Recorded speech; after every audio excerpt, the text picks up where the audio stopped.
Get started. Welcome to this bi-monthly series we call Business 101, Small Business Academy.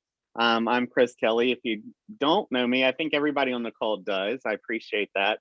I'm the Communications Director for the West Monroe West Ouachita Chamber of Commerce, and we're so proud to partner with many of our extraordinary members to present these rotating topics every month. We are recording, and if you have a question, of course, jump in at any time. But today we have Brittany with us. And, you know, Brittany and I had a conversation a couple of months ago, and I said, one of the misconceptions I think all the time that we have with small businesses is, well, how do I advertise? I don't have thousands of dollars to do it. And when they think about television, when they think about digital marketing, it's just overwhelming, I think, for most people. It just quickly becomes daunting. And sometimes people just throw up their hands and go, well, I can't afford that. So number one, let's explore the topic of, well, it isn't intimidating to go to a TV station, but anymore, it's more than that. It's more than just we're putting an ad on a TV. So your marketing has to be holistic, right? We all have broken down and admitted that social media, for better or worse, is a huge component of our advertising schemes. But it's also all those advertisements that you see on Google, all those advertisements that you see listed in Amazon. There's a huge cloud, for lack of a better word, of services. So we have many fine partners in the Chamber of Commerce. This month, we're just partnering with KTV on this one.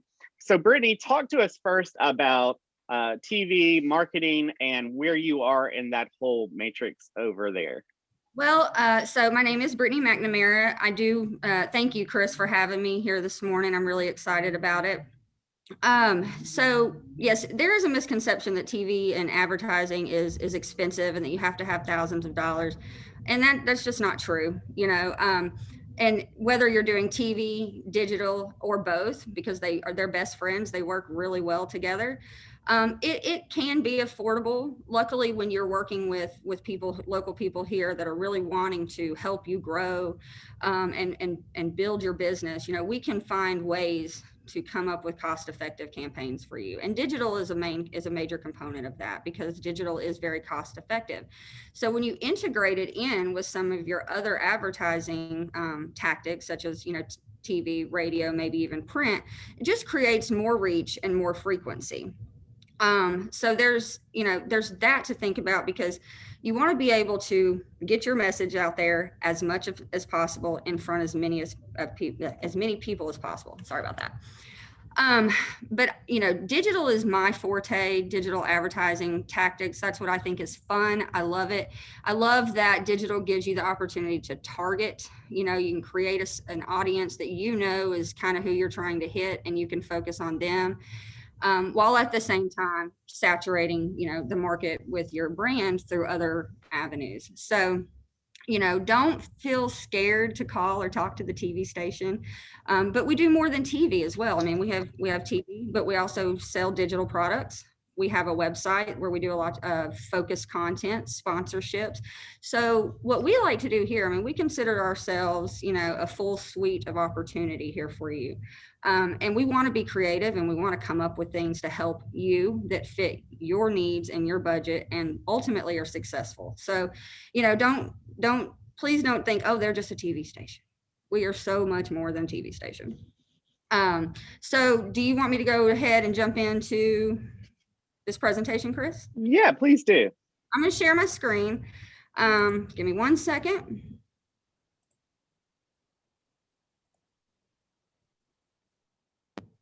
Hold on 1 minute. The thing always wants to pop up in front of where I want to click my mouse. There we go. Okay. Clicks are a little slow during a Zoom. Come on. I'm sorry about this, guys. One thing that I will tell you is that I like to make everything fun. So you'll see a lot of color, a lot of motion. But I also think that is representative of digital as well. So I'm sorry that this is literally taking 30 seconds every click. Come on.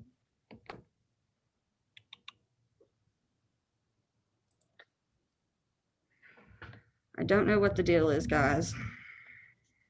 So while you're doing that, I think the other thing that we talk a lot about with our clients at the chamber is, there are multiple levels of advertising. Sometimes you just need the branding force. Sometimes you just need to get your name out there in the public. You're launching a new brand. You're renaming your company. You are new to the area and you just need name recognition. And then there's selling a product or selling a service and being more specific. So as you're going through, Brittany, maybe you touch on those specific topics too. If I can get the thing to pull up, I do not know why the internet is being so slow. Again, I'm sorry. I know. Well, everybody's using it at the same. Everybody's zooming at the same time. Also, that is one of the more frustrating sides of the internet is that when we are trying to, this is just spinning. I'm so sorry, guys. Everything was working until I tried to share this. I'm going to stop this real quick and give me just a second to try to get this pulled up without it. No worries. So while she's doing that, I'll just mention to you that one of the things that we do at the chamber is that we kind of do a top-down marketing approach with our clients. So if ever you need an impartial, we're not trying to sell you anything, come into the chamber.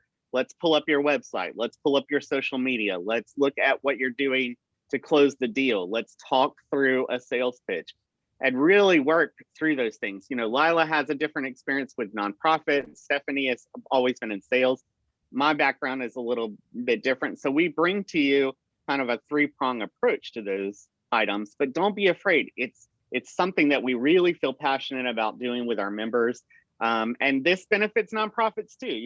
We were just talking to Nell and Bob that are in a kind of different world from selling a widget. You're trying to always be interacting with those sponsors, always acknowledge their donations and how they're interacting with the museum or with your association. Well, that's very much what the chamber does too.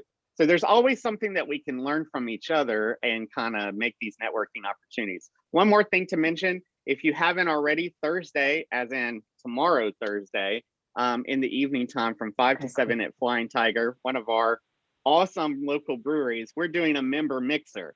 And don't always, never overlook that opportunity to do those physical interactions, those physical networking things, and you can ask some of these questions. So I'm just vamping, but I'm going to throw back to Brittany.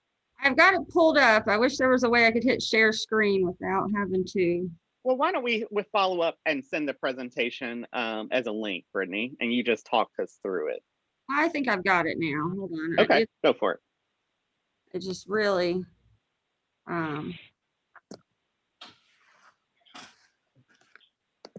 sometimes this internet, this does not want to be friends with me. Okay, share. Now we're going to come back over.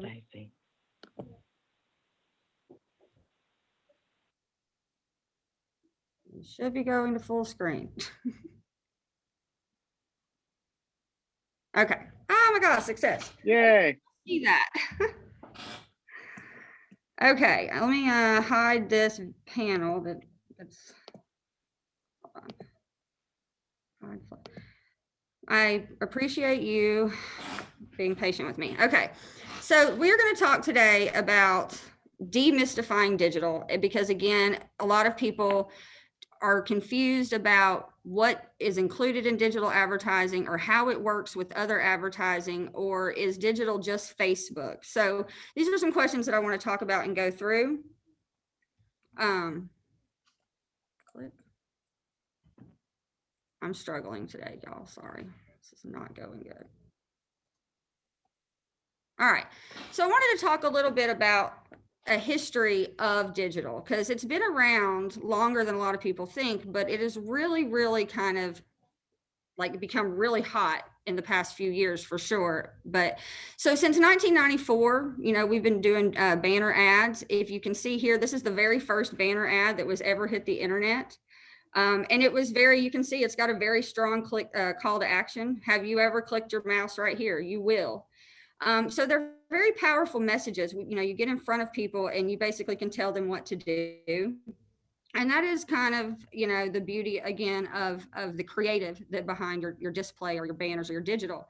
But again, as you can see, first ad server in 96, first Google AdWord in 2002, YouTube ad in 2005, and the first Facebook ad in 2007. So digital advertising is pretty young in the scope of things compared to some of our traditional advertising methods. But, so why is digital advertising important? Well, it creates powerful opportunities to tell brand stories to your consumers.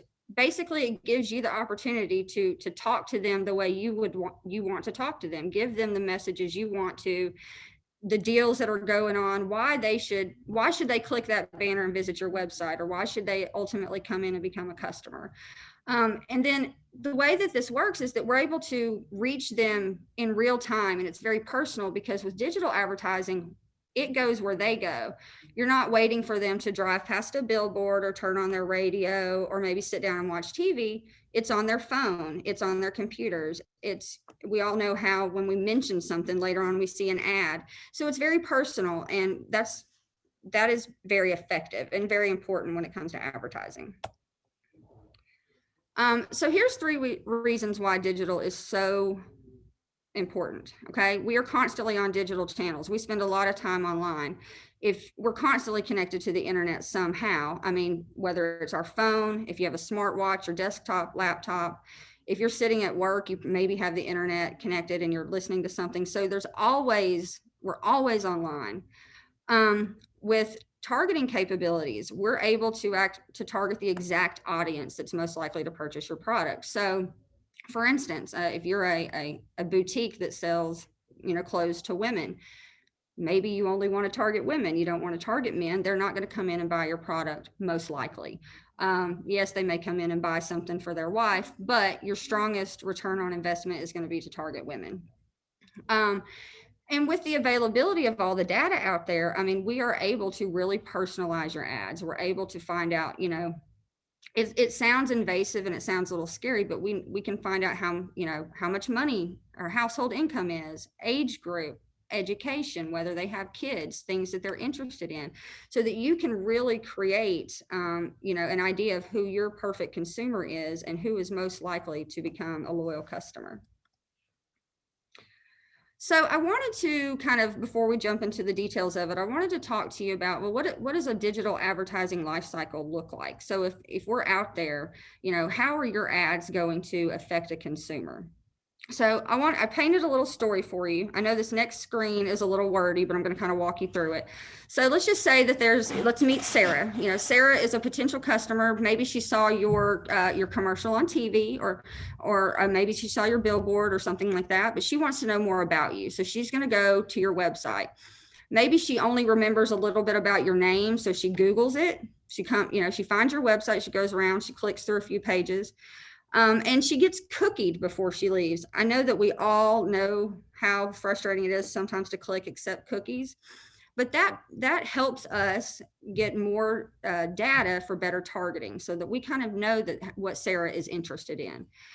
So then after she goes from your website, she'll go to another website to kind of check out, she'll go to myarklamiss.com. She wants to go to check out local news stories. Okay. Then she starts to see your ad on those pages because she's been targeted. The cookies are going to follow her. I call it the Hansel and Gretel effect. You kind of drop your little cookie crumbs, and then we're going to follow you around so that we can find you. Then she's going to go to Facebook. She sees another ad there. This time it's kind of personalized to her because you can take control of that messaging on different platforms. So then the ad shows her an offer. She clicks on it. She fills out your form, you get her information, she's going to make a purchase, she's very happy. Then she's going to check out more of what you have to offer. You're going to give her some kind of a deal or a product where she's going to purchase again. And the cycle just keeps going and going. And so the more ways you can reach somebody, the more likely they are to become your customer and become a loyal customer. So when you combine digital with your traditional advertising, such as TV, we're able to reach them in their home and on the go, and no matter what they're doing. So yeah, talking about targeting, again, think about this, how crazy it is. I remember one day, a few years ago, I was looking through a magazine and saw an article about the goat yoga that was being put on here in town. And I said something like, oh, goat yoga, I bet that's interesting. And within 10 minutes later, I was on Facebook and they were showing me targeted articles on goat yoga and the benefits of goat yoga. So sometimes even just talking about things can create you to be targeted. But this is a very important tool because we can, like I said, we can take that targeting and that data and we can really target the people who are most likely to be your customers. And so I'm sure we can all think of a situation where we've been targeted, or you're like, oh my gosh, I just saw that, or gosh, this ad has been on every site I've been on. And that's effective because not only are you noticing it, but you're telling people about it too. You're like, oh, I cannot believe I've seen this ad for this many times. I've got to look into this more. And if anybody has any questions, I am going to open that up at the end, just to kind of let you know. I don't want to feel like I'm just speeding on here. But this is my favorite part, digital tactics. This is what I like to call the fun stuff. So what are the different ways that we can implement getting your brand and your message in front of consumers? And there's multiple different ways. I'm going to kind of go through each one of these and explain them. Display banners is probably your try and the oldest one, or the first one that was ever created. Display banners, which you saw was with the AT&T. Have you ever clicked your mouse right here? You will. And these again are targeted. Pre-roll video, or now we have mid-roll and post-roll videos that will play before, during, and after, like a video online. Search engine optimization, which is helping build your your search engine results on Google. You always want to be on the first page. Search engine marketing, you can pay to be your search results to be up higher on Google. Email marketing, social media, connected TV and OTT, which is streaming commercials, and of course streaming audio, such as like Spotify and those type of platforms. So I'm going to kind of just jump in and just explain them a little bit one by one, because I get a lot of questions sometimes that, well, what is a display banner, or what is click through? So I just really wanted to simplify this for you guys. And it just kind of opens up that conversation to say, well, what about this, or what about that? So display banners, again, are just these static images on the internet. You see them all the time. Sometimes they have text, image, video, audio. But the main purpose of display banners is to deliver general advertisements and brand messages to site visitors. You want your display banners to make a person click on it and go to your website. That is the purpose of a banner, is to drive traffic to your website, which will help your click-through rate. Okay, so using keywords and targeting and imagery and positioning, we can help increase your click-through rate, or your CTR. A lot of times in digital, you'll see these anagrams that are, just stand for something else. So click-through rate is CTR. And, across all industries, the average click-through rate for a search ad is 1.91% and 0.35% for a display ad. And you have to remember, an impression is, you're thinking in thousands. So everybody said, well, that's a really small percentage. But when you think of it in thousands, it's not. Pre-roll video, again, promotional videos, which appears before the video. A post-roll is at the end, or a mid-roll appears during the middle. A lot of these times, these ads are also have the ability to click through to your website. So a lot of times in videos, you may say, click here now for a special offer. People will click on videos if the call to action is there. Again, the video completion benchmark that's widely accepted by advertisers and agencies is about 70%. So if at least 70% of your pre-roll or your videos are being watched all the way through, that's considered very, successful. Search engine optimization. This is very important. A lot of people they don't always understand that having a website is important in our day and time. It's positive perception. It helps build trust and connection with somebody when they can go Google and find that you have a website, and they can get a little information about you prior to contacting you or prior to visiting you. And SEO can really help that, because it'll help your website start showing up at the top of Google or on the first page of Google. We all know that if we have to scroll down too far, we're all like, well, why is it so far down here? Or go to page 2. I don't know that people even go to page 2 of Google anymore. So we're always trying to find ways to optimize your website so that whenever people are searching for you, you're one of the top results. So keywords are key. And so you can create a whole list of words that match words on your website, match search trends, so that when users go in and say, for instance, say you're trying to sell a mattress, and so people or you're wanting to buy a mattress, you're going to say mattresses, Monroe, Louisiana. Well, if you're a mattress store owner, you would want to make sure that those are keywords that you're including in your search terms, so that when people search those, your website is one of the first ones to come up. With search engine marketing, it does incorporate search engine optimization or SEO quite a bit, but this is where you're going to pay for your clicks. You're going to bid on keywords, and it's a bidding war out there. Sometimes people will go at war, and that the pay per click per word will go up. This takes a lot of strategy, and knowing your industry and knowing, kind of how these clicks are working. But this is it helps your SEO, but it also helps ensure that you do get to the top of the search results quicker. Email marketing, a lot of people are like, oh, people don't read email anymore, but I don't think that that's true. Being a business person, I'm constantly checking my email. I'm constantly, going through it. So I do still think that email is an effective form of digital marketing, especially for customers that are repeat or loyalty customers, because you can continue to retain them with different information of new products, discounts, other services. And that way you're personalizing your message to them. You're sending it straight to them. They don't feel like it's just out there for everybody. It's sent directly to them. And I feel like that gives a positive perception with consumers. Your average open rate for an email in 2020 was 18%, and your average click-through rate is about 2.6%, meaning that they would click on something or a link in that email to take them to your website. Social media marketing is probably one of the most popular things people talk about. You're talking about Facebook, Twitter, Instagram, Pinterest. And there's many more out there. So if you're not using this platform, you're definitely missing out. And it's definitely a very smart platform that you want to integrate into your advertising campaigns, because we spend a lot of time on social media. In 2020, an average user spent 2 hours and 24 minutes per day on social media. I feel like that's still a little low, but we do spend a lot of time there. And then 50.1% of the time spent on mobile was done using social media apps in 2020. So it's, again, that phone is a very high traffic platform for people getting ads, and you could putting your ads and getting that message there.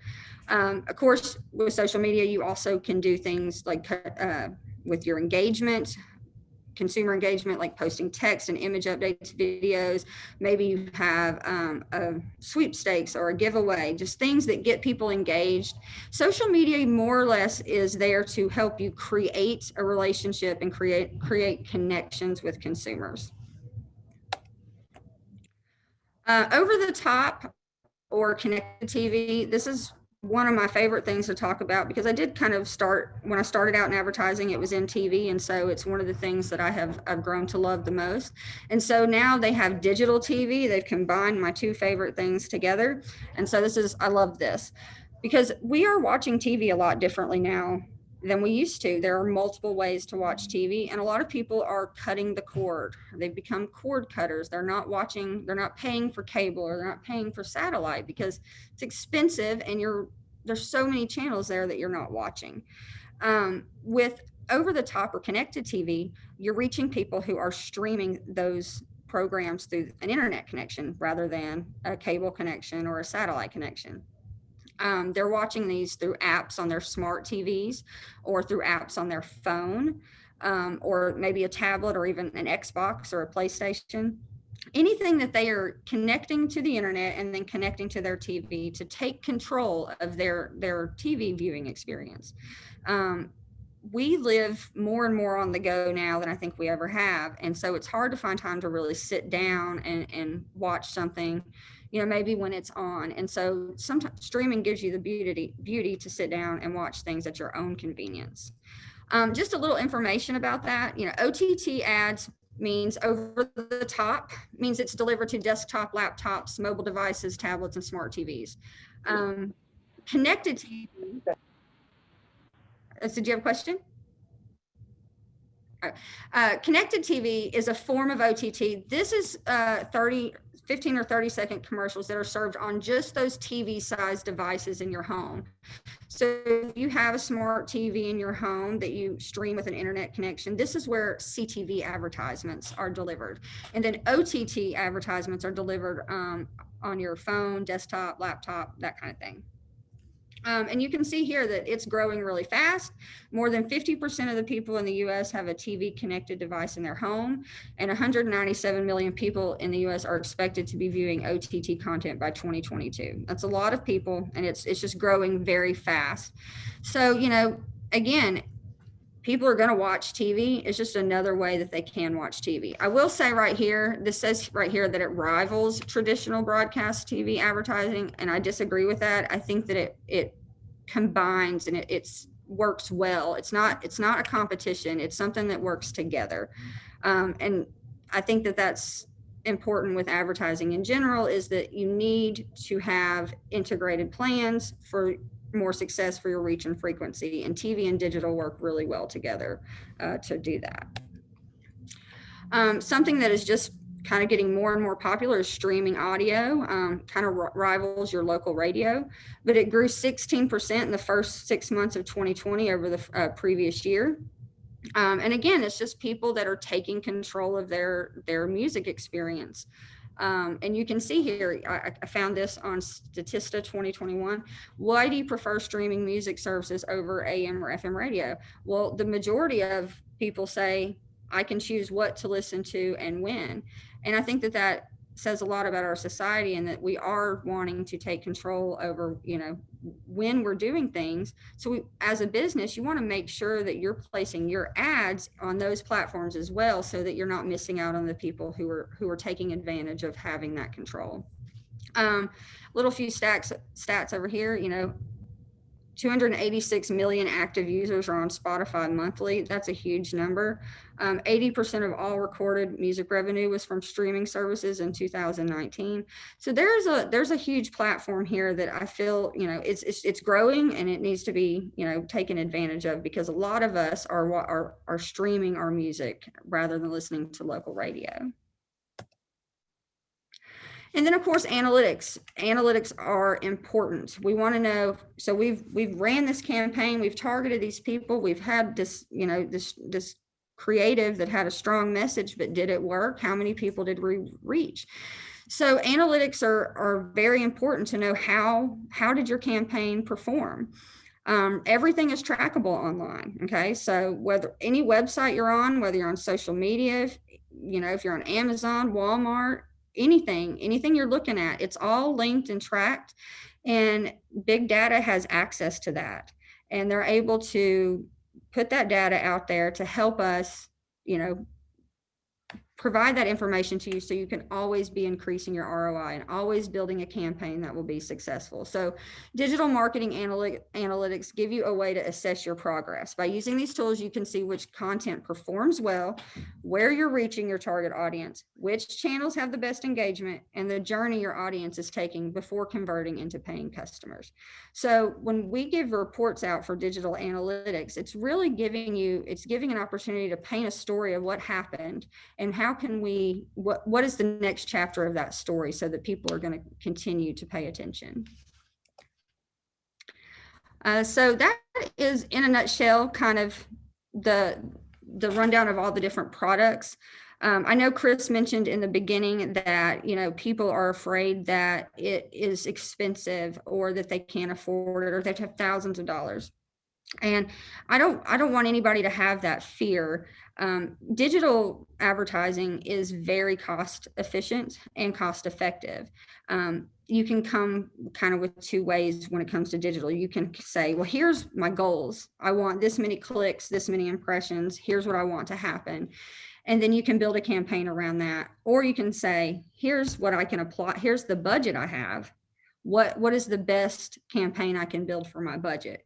So I know as business owners, and especially right now, you know, that how much is advertising is probably a big, a daunting question, but I don't want you to feel afraid of that. If you ever have any questions about that kind of thing, that's what we're here for. Here at KTV and KRD, I mean, we really are here to help grow local businesses, build those relationships, and help promote, how we love local. We want you guys to, grow and be successful. And that's what we're here to help you do. So, do you have any questions? That was a great overview, Brittany. Thank you so much. One of the things that I always think about is highlighting a new product, highlighting those new members in our community. So optimizing for search engine kind of is a mystery box sometimes. The other thing that I just wanted to mention, you were talking about optimizing and everything. You can't just have a static website too.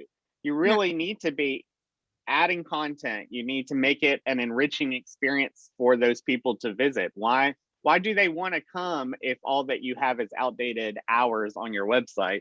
And this applies a lot to, everything from banks to nonprofits. There needs to be a reason to travel there other than, oh, I just need to check their address. Have a reason.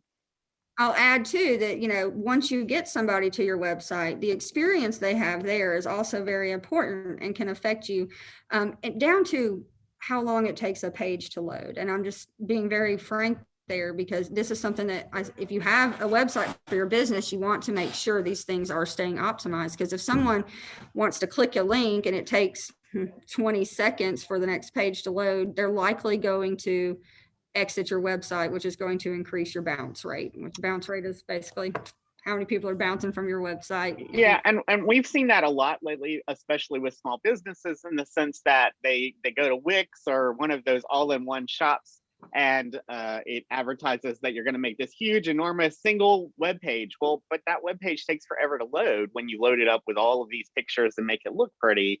And there's definitely a balance there, and a lot of those nationally known people that advertise, maybe they're not optimizing so that our local area loads with a preference. So very good point there. Hey guys, do you have any questions? You want to unmute yourself and hit Brittany, or you can always hit me with chamber related questions.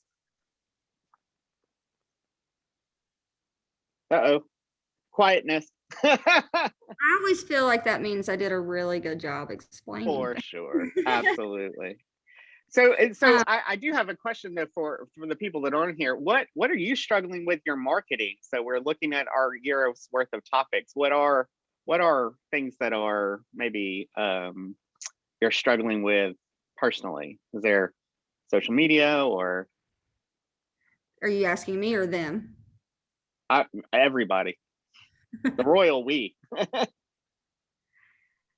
Well, I would say, I don't know that I'm necessarily struggling with anything. I don't know if any. Or maybe what's something that a client comes to you that they're struggling with? Speak to that. Well, I wouldn't say that necessarily that they're struggling. I think understanding why digital is important is probably the biggest conversation I have. Like, why do I need to add this in? But I was going to play off what you said a minute ago about the website. When a business takes the time and gets a website built, that takes time, energy, creation, and ultimately money too. You end up paying for your website. So after that point, if you're not doing anything with that website, consider that you don't want to waste your time just to have a website. And what Chris was talking about, so staying optimizing and keeping, it's an investment in your business as well, because people will go online, and if they can't find you, if you don't have a website, you're automatically like, oh, why don't they have a website? It's 2021. Or two, it's not that great of a website. And a lot of times it does affect people. I hate to say that people can be like that, but they'll be like, oh, I thought this would have been a lot different. This doesn't affect me the way, or God, this doesn't seem like it's been updated in 5 years. That does put a perception on people as well. I think the great analogy that I heard there was, in modern times, our website is our first impression. So it would be the same thing as you looking slovenly dressed and going to a business meeting or something. People unconsciously make those biased kind of conclusions about you. And especially one thing that I saw this week is in the little footer, almost all of our digital marketing people say like copyright 2001 or whatever, 2021. And the website we were looking at as an example that they just had redone, and it said copyright 2001. They're 20 years off. I'm sure that was a typo. I'm sure that it was a mistake, but just little subtle things like that. Contact form doesn't go anywhere. Social media links that are the default. Just having that top down, having someone like Brittany, having somebody like the Chamber to take a few minutes with you, let's sit down and kind of look at everything that you're doing, give you some suggestions, and then farm you to, we have many great digital marketing partners that would help you in a lot of ways.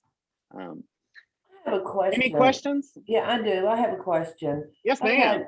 All that we've been talking about, I mean, it's great content. And thank you so much for all that information. But the problem is it all that takes time. You've got your website you have to keep up. You have your social media you have to keep up. So what would you say, I mean, when you're limited staff, which, most nonprofits are, which is where we're coming from. So where would you say you get more bang for your buck? Is it through the social media? Is it really staying on top of the website all the time? I mean, that's what's hard. I would say first and foremost, you're like, because like Chris said, your website is kind of your first impression. That's where people are going to go. I'd say your website should be your top priority, making sure it is relevant, making sure that your messaging is current, and again, making sure those technical things like page load speed, links work, that kind of stuff. After that, in digital, I think that display banners with keyword search retargeting is something that a lot of people don't find or don't realize the importance of or the effectiveness of. So if I was going, and I'll just use Chenault as an example, if I was wanting to find out more about Chenault, but I didn't really know much about it or didn't know the name of it or anything like that, and I want to go online to find it, what website do you think I'm going to go to find it? Google. I'm going to go to Google. I'm not going to go to Facebook. I'm not going to go to Pinterest, or I'm going to go to Google. Exactly. I'm going to type in probably Chenault Museum, Monroe. Because that's just, I don't know much about it. I heard there's a Chenault Plane Museum in Monroe, Louisiana. I want to know more about it. So your website's the first thing we're going to see, right? But based on keywords, okay, that we can build around what your people that would search for to find the museum. With retargeting, with keyword retargeting, when people search those keywords, yes, they're finding your website, but they then become targeted with your ads for the next 30 days, wherever they go on the internet, whether it's on their phone, their tablet, or their desktop. So this is a very underutilized tactic, and you're just letting your low-hanging fruit fall off the tree, because they're already there. They're already looking for you. They're already typing in these words, but you're not trying to give them any answers,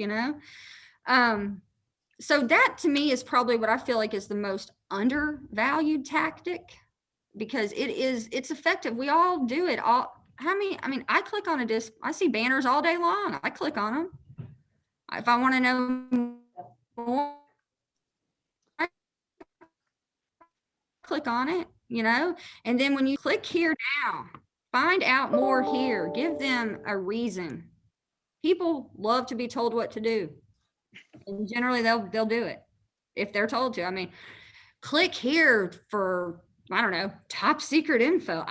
Click, I want to know, So just with the search retargeting, I feel like I think that is where you should start, and we can, Nell, I'm more than willing to talk to you about that if you have any more questions. Okay, thank you. And then, I would just piggyback on top of that, because I work with a lot of nonprofits. And one of the things that we can you can mobilize in terms of your volunteer force is, hey, we need a whole year's worth of automatic postings for social media. Just regular stuff. People in the museum, reminding people that you have special events coming up, reminding them to check your events calendar, reminding them that you have a gift shop. Just generic stuff that doesn't necessarily have a discrete timeline, and schedule that a year in advance, you know. And then you can do the targeting, like, hey, we have this special event, but that's a whole different thing that your staff can do in-house.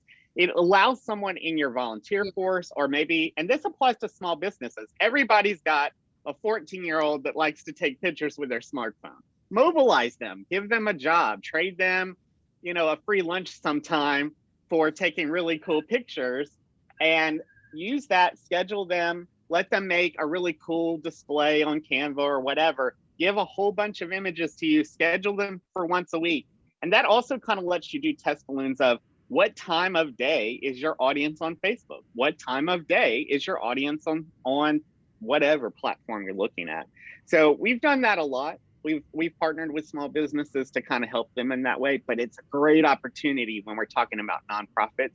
People always want to feel valued, and they want the opportunity to serve when they think that they have a job that's valued. And that's something you can always form off, and you can make it 10 people's job, right? And then you get organic shares that way, in the sense that, ooh, I'm proud, Chenault posted my picture. I'm really proud of that. I'm going to share that. And I have 1,700 friends on Facebook or whatever. So don't miss the opportunity to partner with that 13-year-old. Just, it's a whole untapped resource, in addition to our great partners like Brittany. Hey guys, I know that we have a hard stop here, and so thank you so much for joining us today. Brittany, we're so proud of the relationship we're building with the TV studio, and you in particular. And if you have any other questions or things, hit us up with an email. We'll directly answer them. I think Brittany and I will share this video with you later today. And thank you so much for joining us, and have a great day. And remember, brown bags at lunch today. Thank you, guys. The pavilion at 7. Thank you. Thank you. Thanks. Bye, guys.